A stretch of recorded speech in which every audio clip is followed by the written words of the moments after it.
કેમ છો? જય શ્રી કૃષ્ણ, જય માતાજી. ચેતન કઠિયા બ્લોગમાં તમારું સ્વાગત છે. તો જો અત્યારે છે ને 6:30 જેવું થયું છે અને આપણે છે ને વહેલી છે ને બ્લોગ બનાવવાની શરૂઆત કરી દીધી. તો ચાલો આપણે છે ને અત્યારથી સ્ટાર્ટ કરી દઈએ. તો જો અત્યારે 6:30 જેવું થયું છે ને બહાર વાતાવરણ એટલું છે ને ઠંડુ, તમે વાત પૂછોમાં, અને અંધારું પણ એટલું છે. હજી કંઈક અંજવાળું થયું નથી. જો દેખાય છે લાઇટ કરી દો બહારની, અને છે ને ફટાફટ દરવાજા બંધ કરી દો, કારણ કે તમને બધાને ખબર જ છે મચ્છરોનો પ્રોબ્લેમ કેટલો છે આપણા નવસારીમાં. જો બતાવો વાતાવરણ, જો તમને અગાસીથી બતાવું. જો હજી થોડું અંજવાળું થતું આવે છે, ખાસ કંઈ અંજવાળું થયું નથી. સુરત દાદા હજી કંઈ દેખાતા નથી.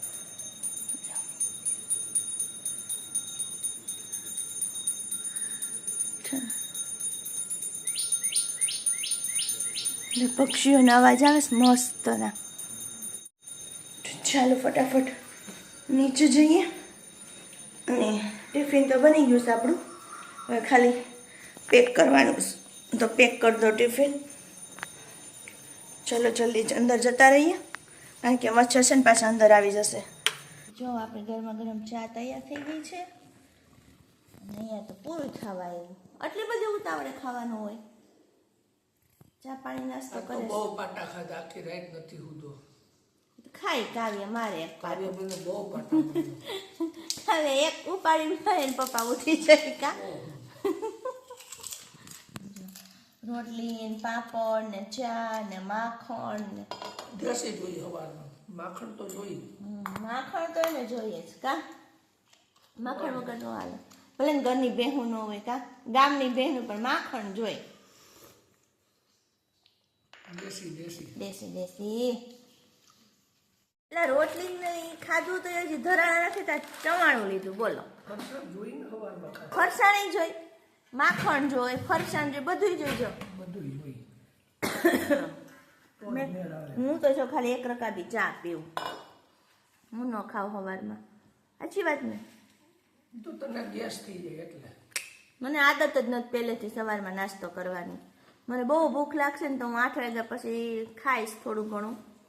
અત્યારમાં તો ન જ ભાવે, કારણ કે અત્યારમાં જો 6:45 વાગ્યા છે. આવા ટાઈમમાં આપણને નો નાસ્તો ભાવે. હો ભાઈ, આને તો જોઈએ એટલે જોઈએ જ. પેલા તો 2 ભાખરી ખાઈ જતા. હા હો, પેલા આ 2 ભાખરી ખાઈ જતા. બોલે પથરી થઈને પછી ને બધું પતી ગયું તો 2 રોટલી ઉપર આવી ગયા. 2 રોટલી ઉપર આવી ગયા. કા કંટ્રોલ, ખાવા પીવામાં બધું કંટ્રોલ કરી નાખ્યું. સારું કર્યું ને, નહીં તો શરીર કેવું વધી જાય. સારું. પછી જો પાણી ડોલ ભરાઈ દઈશ, નાવા વયા જાજો. ટિફિનમાં શું બનાવ્યું છે ને અત્યારમાં જો હું તમને બતાવી દઉં કે આપણે અત્યારની રસોઈ શું છે. જો દૂધીનું શાક બનાવ્યું છે, ગાજરનો સંભારો છે, અને આમાં છે આપણી રોટલી, અને આ છે મમ્મીએ બનાવેલો પાપડ. જો હું તમને બતાવું કેટલો મસ્ત ફૂલે છે. ચેતનને રોજ પાપડ તો જોઈએ જ. મમ્મી બનાવીને ગેસ તો સારું ફૂલે, એકદમ મસ્ત ફૂલે પાપડ. કેવાય ધોરો રૂ જેવો. જો ગેસ બંધ કરી દો. કેટલો મસ્ત પાપડ બન્યો છે. મમ્મી આટલા દિવસ રોકાણા ને એમાં રોજ મને થોડા પાપડ છે ને રોજ 50-60 પાપડ વણી દીધા. એમ કરીને મમ્મીએ 500 થી 600 પાપડ વણી ગયા કે આખો શિયાળો ચાલે. અમારે તો ઉનાળો વયો જાય એમાં, કારણ કે ચેતન એને છે ને પાપડ નહીં તો બહુ ભાવે. મેં બનાવ્યા હતા થોડાક, મમ્મીને આવ્યા નહીં પહેલાં, પણ એ થોડાક મમ્મી કહેતા હતા ને હું બનાવી દઈશ, એટલે થોડાક બનાવ્યા હતા. પછી મમ્મી બનાવીને ગયા છે. તો ચાલો હવે આપણે બ્લોગમાં આગળ વધીએ. અને ચેતન પણ નાહવા માટે ગયા છે, અને આપણે કાવ્યાબેન તો હજી સૂતા છે, હજી એને ઉઠવાનો ટાઈમ નથી થયો. થઈ ગયા રેડી? હા, હજી તો બેલ્ટ પહેરશે નહીં. આજ કેમ શર્ટ નથી પહેર્યો? ટી શર્ટ ઉપર આવી ગયા. હા હાચું, આજ તો શુક્રવાર નહીં. ઈચ્છાધારી માણસ છું. ઈચ્છાધારી. જો તમારું ટિફિન રેડી કરી દીધું, અને ટિફિનમાં તમારા સાસુમાએ બનાવેલો પાપડ પણ મૂક્યો છે. સાસુમાએ બનાવેલી વસ્તુ કાવ્યાને બહુ ભાવે નહીં. હવે સાસુમાં બિચારા બહુ સારા, એટલે સારું એક કામ કરતા ગયા છે. 600 થી 700 પાપડ વણી દીધા, બોલો. એટલે આપણે બહુ હવે મોટી ઉપાધિ નથી. 2-3 મહિના તા ઉનાળો આવી જાય નહીં? ઉનાળો આવી જાય ને તપાસ આવશે, કહી દઉં બીજા 500 છાપી દો. ને આને પાપડ બહુ ભાવે. એટલે કીધું મમ્મીને કે મમ્મી કે હું આવું છું ને તો હવે નહોતું બનાવતી, કારણ કે હું તો દબાવીને કરું, કે હું તને વણી દઈશ. એટલે મમ્મી મસ્ત પતલા પતલા કેટલા મસ્ત પાપડ વણીને ગયા છે. અને પાછા પૂરા થાય ને તો જો આ કેસ ને પાછા આવશે ને 2-3 મહિના પછી તો હું પાછા વણી દઈશ. પછી તો ઉનાળો આવી ગયો એટલે કંઈ બહુ ભાવે નહીં પાપડ. તો જોશું ત્યારની વાત, ત્યારે અત્યારે શું ચિંતા કરવાની. સૂર્યનારાયણને જલ ચડાવીને આવી ગયા હે ને. તો જો હવે ખાસ ઇમ્પોર્ટન્ટ વસ્તુ તમને કહી દઉં. તમે બાઇક સુરત મૂકીને આવ્યા છો? યા નહીં તો ચાવી ભૂલતા નહીં તો શું કરશો ત્યાં જઈને? નો.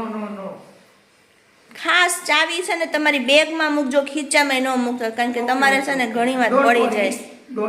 Don't worry. હું ડોન્ટ વરી? વરી થવું પડે છે એટલે જ મારે તમને કેવું પડે છે. Don't worry. This is farting. क्या फाटिंग?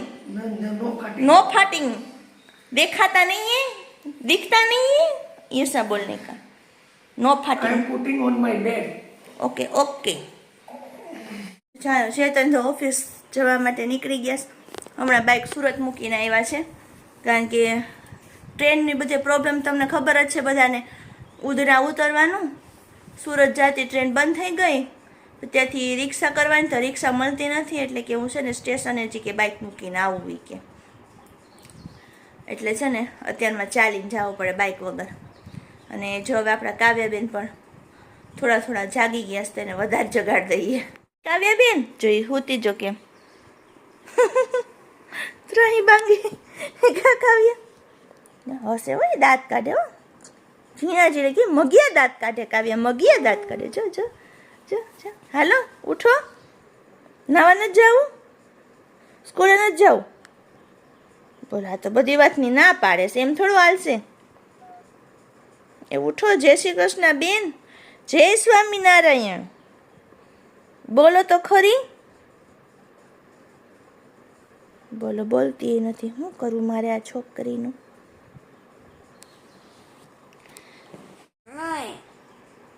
હું નહીં નથી ઉઠવું એમ? તો શું કરીશ? સૂતું રહેવું? કાવ્યાને કામ ઊંધું હો ભાઈ.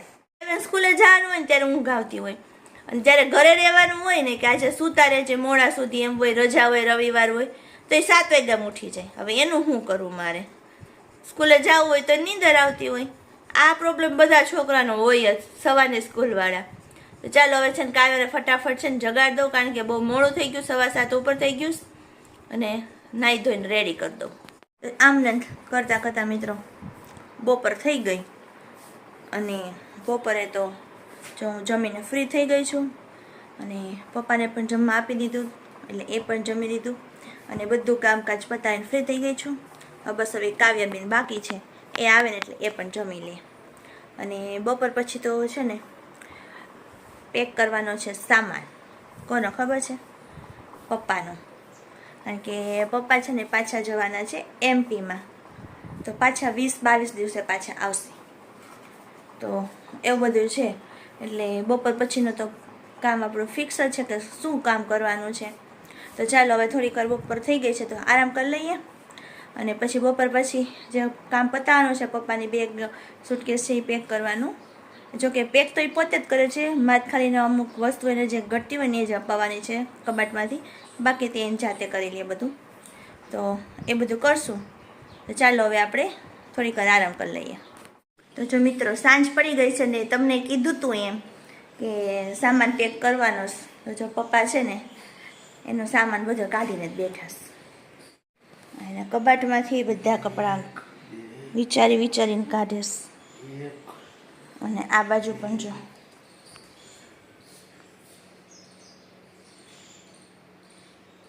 સામાન પડ્યો કે અઠવાડિયા માટે જવાનું હોય ને તો સામાન પણ જરૂરિયાતનો જે કાંઈ ઘટે કરે ને એ પ્રમાણે બધી વસ્તુ યાદ કરીને લઈ જવાની હોય. તો પપ્પા છે ને એનું સૂટકેસ તૈયાર કરે છે. જો આ સૂટકેસ પેક થઈ ગઈ છે. પપ્પા પેક કરીને બેગ. તમારે હવે એમપીમાં જવાનું છે. અમદાવાદથી એમપીમાં. અમદાવાદથી એમપીમાં જવાનું છે 20-22 દિવસ, બરોબર ને? અને આ ચેતન પણ જો આવી ગયા છે. હું તો અહીં બોલો હું આલેશ. રાજા રામ ને પ્રજા સુખી. રાજા રામ નહીં રાજા એવું કંઈક હોય છે કા, ને પ્રજા સુખી એમ. બધા મોબાઈલમાં પડ્યા છો છે ને બાકી. તો કઈ હવે હું નામ લીધા કરી ભગવાનનું. હમ રાધે રાધે રાધે રાધે રાધે રાધે રાધે રાધે. બહુ સારું લ્યો. તો આવું છે મિત્રો, આજનો દિવસ જો આવો રહ્યો. તો ચાલો મિત્રો, આ સાથે આપણે આજનો વિડીયો અહીંયા પૂરો કરી દઈએ. નેક્સ્ટ વિડીયોમાં પાછા મળશું. ત્યાં સુધી બધાને જય શ્રી કૃષ્ણ, જય માતાજી.